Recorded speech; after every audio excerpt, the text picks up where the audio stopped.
मधुबन के बाबा, मधुबन के बाबा मुरली वाले, आपका क्या कहना, आपका क्या कहना।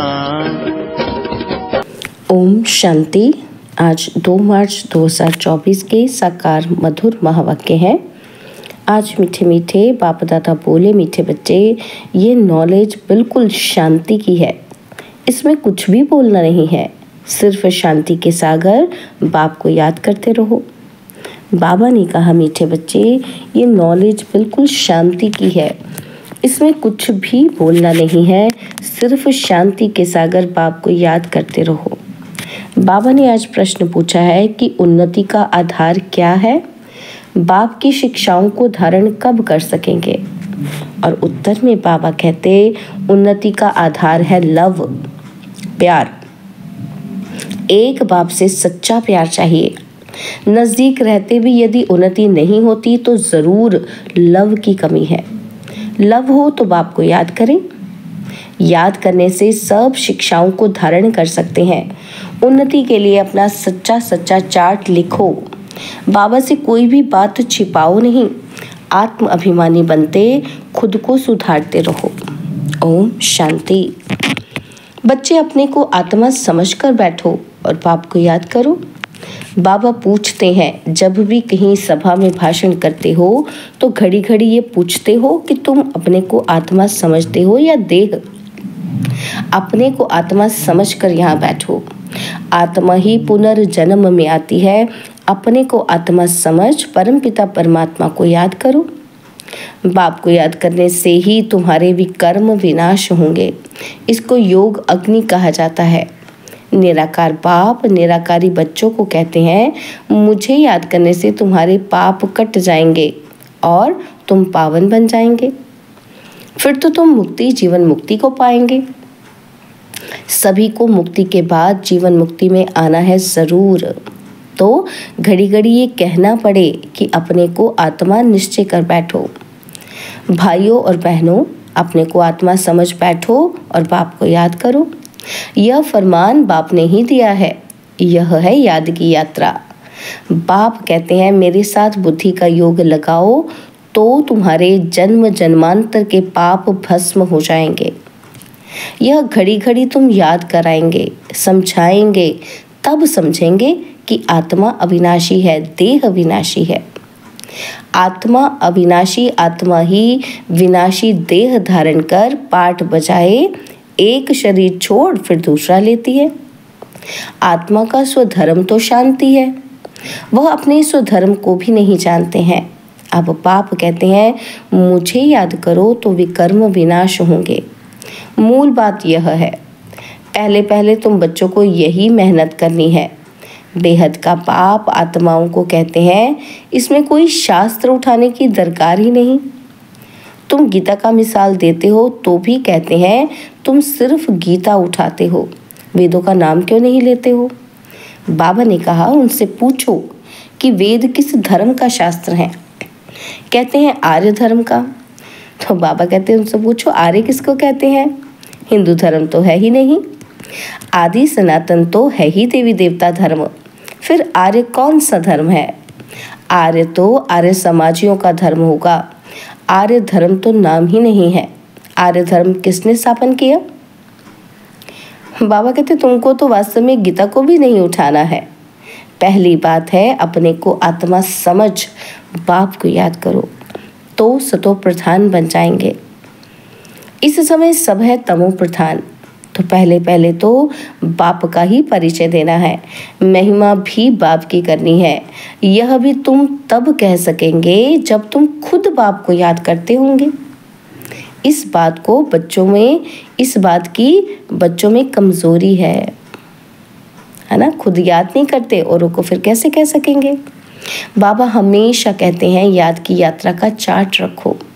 दिल से हर एक पूछे कि हम कहाँ तक याद करते हैं। तुम बच्चों के दिल में अथाह खुशी रहनी चाहिए। तुमको अंदरूनी खुशी होगी तो दूसरों को भी समझाने का असर होगा। पहली मूल बात यही कहना है कि भाइयों और बहनों, अपने को आत्मा समझो। ऐसे और कोई सत्संग में नहीं कहेंगे। वास्तव में सत्संग कोई है ही नहीं। सत्य का संग एक ही है, बाकी है कुसंग। यहाँ है बिल्कुल नई बात। वेदों से तो कोई धर्म स्थापन हुआ ही नहीं है, तो हम वेदों को क्यों उठाएं? कोई में भी ये नॉलेज है ही नहीं। खुद ही कहते हैं नेति नेति, अर्थात हम नहीं जानते हैं। तो बाबा कहते हैं हम नहीं जानते हैं तो नास्तिक ही हुए ना। अब बाप स्वयं कहते हैं आस्तिक बनो, अपने को आत्मा समझो। ये बातें गीता में कुछ है, वेदों में नहीं है। वेद उपनिषद तो ढेर हैं, अब वह किस धर्म का शास्त्र है? मनुष्य तो अपनी बातें करते हैं, तुमको किसी का भी सुनना नहीं है। बाप तो सहज समझाते हैं कि अपने को आत्मा समझ, बाप को याद करो तो पावन बन जाएंगे। इसलिए वर्ल्ड की हिस्ट्री, ज्योग्राफी को जानना है। तुम्हारा ये त्रिमूर्ति गोला है मुख्य। त्रिमूर्ति और गोला है मुख्य। बाबा के देश में सब धर्म आ जाते हैं। पहले पहले है देवी देवता धर्म। बाबा ने कहा त्रिमूर्ति गोला बड़ा बड़ा बनाकर दिल्ली के मुख्य स्थान पर, जहां आना जाना बहुत है ना, वहां लगा दो। टीन की शीट पर हो, मतलब अच्छा सॉलिड हो टीन की शीट पर। तो सीढ़ी में तो और धर्मों का नहीं आता है। मुख्य ये दो चित्र है, समझाना ही इस पर है। पहले है बाप का परिचय। बाप से ही वर्षा मिलता है, इस बात का निश्चय कराने बिगर तुम्हारा कुछ भी कोई समझ नहीं सकेगा। जब तक बाप पर निश्चय नहीं हुआ तो कोई बातें समझ में ही नहीं आएंगी। एक बाप को ही नहीं समझा है तो दूसरे चित्रों पर ले जाना फालतू है। अल्फ को समझने बिगर कुछ भी समझेंगे ही नहीं। बाप के परिचय बिगर और कोई भी बात ना करो। बाप से ही बेहद का वर्षा मिलता है। बाबा ख्याल करता है कि ऐसी सहज बात क्यों नहीं समझते हैं। तुम्हारी आत्मा का बाप ये शिव है, उनसे ही वर्षा मिलता है। तुम सब आपस में ब्रदर्स हो। जब इस बात को भूलते हो तब तमो प्रधान बन जाते हो। अब बाप को याद करो तो सतो प्रधान बन जाएंगे। मूल बात है ही रचयिता और रचना को जानना। कोई भी जानते नहीं है, ऋषि मुनि भी जानते नहीं थे। तो पहले बाप का परिचय दें, सबको आस्तिक बनाना है। बाप कहते हैं मुझे जानने से तुम सब कुछ जान जाएंगे। मुझे नहीं जाना तो कुछ भी नहीं समझेंगे। मुफ्त तुम अपना समय वेस्ट करते हो। चित्र आदि भी जो ड्रामा अनुसार बने हैं वो ठीक है, परंतु तुम इतनी मेहनत करते हो फिर भी किसी की बुद्धि में बैठता ही नहीं है। बच्चे कहते हैं बाबा क्या हमारे समझाने में कोई भूल है? बाबा फट से कह देते हैं हाँ भूल है। अल्फ को ही नहीं समझा है तो फट से रवाना कर दो। बोलो जब तक बाप को नहीं जाना तब तक तुम्हारी बुद्धि में कुछ भी बैठेगा नहीं। तुम भी जब देही अभिमानी अवस्था में नहीं रहते हो तो आंखें क्रिमिनल रहती हैं। सिविल तब बनेंगी जब अपने को आत्मा समझेंगे। देही अभिमानी होंगे तो फिर तुमको आंखें धोखा नहीं देंगी। देही अभिमानी नहीं हो तो माया धोखा देती रहेगी। इसलिए पहले तो आत्म अभिमानी बनना है। बाबा कहते हैं अपना चार्ट दिखाओ तो मालूम पड़े। अगर अभी तक झूठ, पाप, गुस्सा है तो अपना ही सत्यानाश करते हो। बाबा चार्ट देखकर समझ जाते हैं कि ये सत्य लिखा है या अर्थ भी नहीं समझा है। सब बच्चों को बाबा कहते हैं चार्ट लिखो। जो बच्चे योग में नहीं रहते वह इतनी सर्विस भी नहीं कर सकते, जौहर ही नहीं भरता है। भल बाबा कहते हैं कि कोटों में कोई निकलेगा, परंतु जब तुम खुद ही योग में नहीं रहते हो तो फिर दूसरों को कैसे कहेंगे? सन्यासी कहते हैं सुख कागविष्टा समान है, सुख का नाम ही नहीं लेते हैं। तुम जानते हो भक्ति अथाह है, उसमें कितनी आवाज है। तुम्हारी नॉलेज तो बहुत शांति की है। बोलो शांति का सागर तो बाप ही है।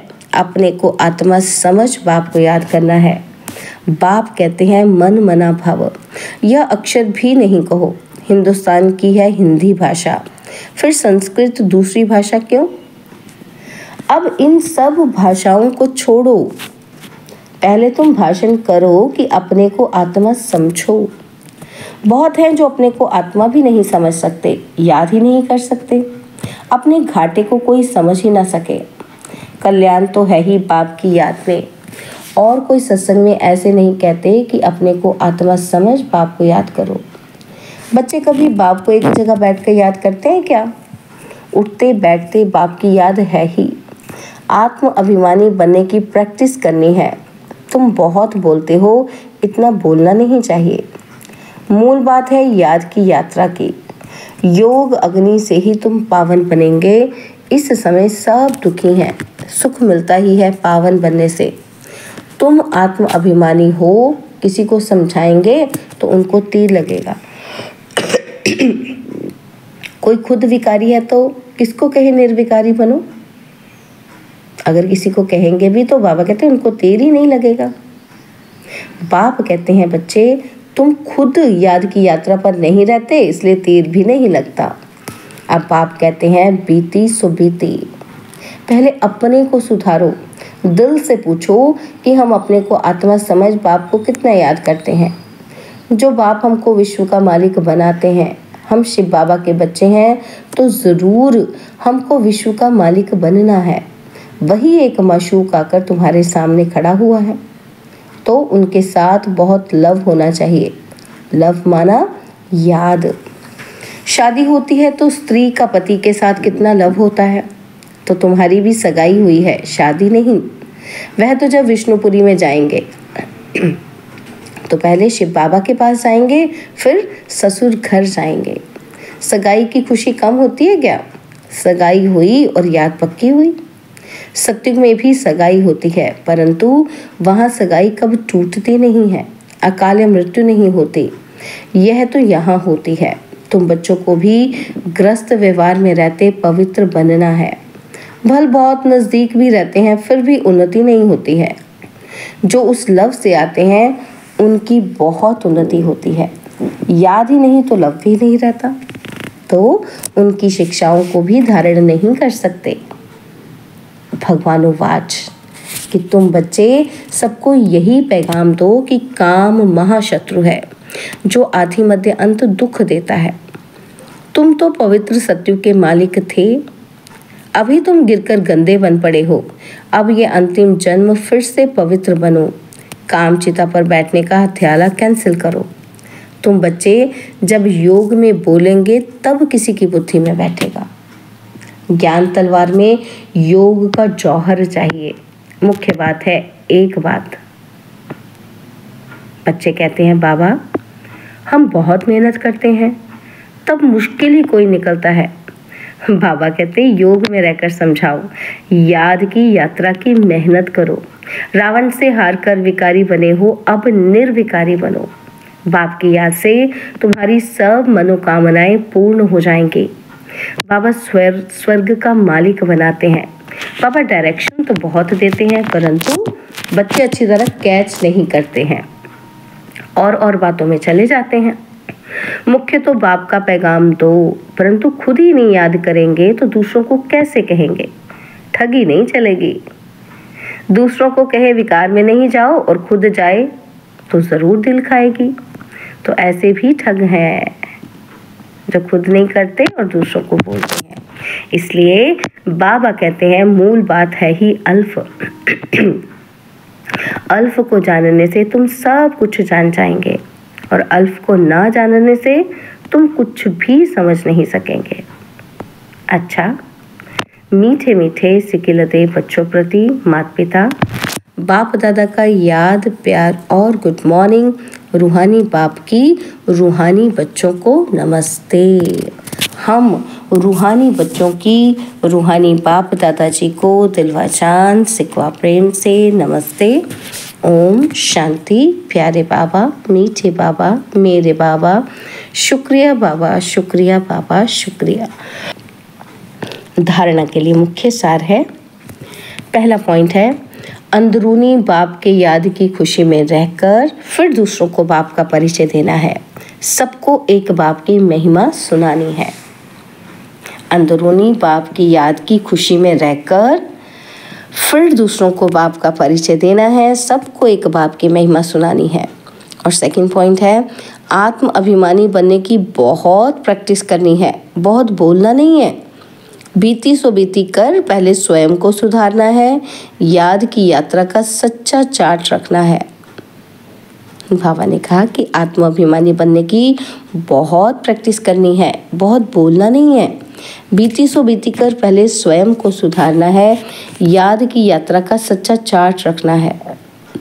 बाबा ने आज वरदान दिया कि ब्राह्मण जीवन में वैरायटी अनुभूतियों द्वारा रमणीकता का अनुभव करने वाले संपन्न आत्मा भव।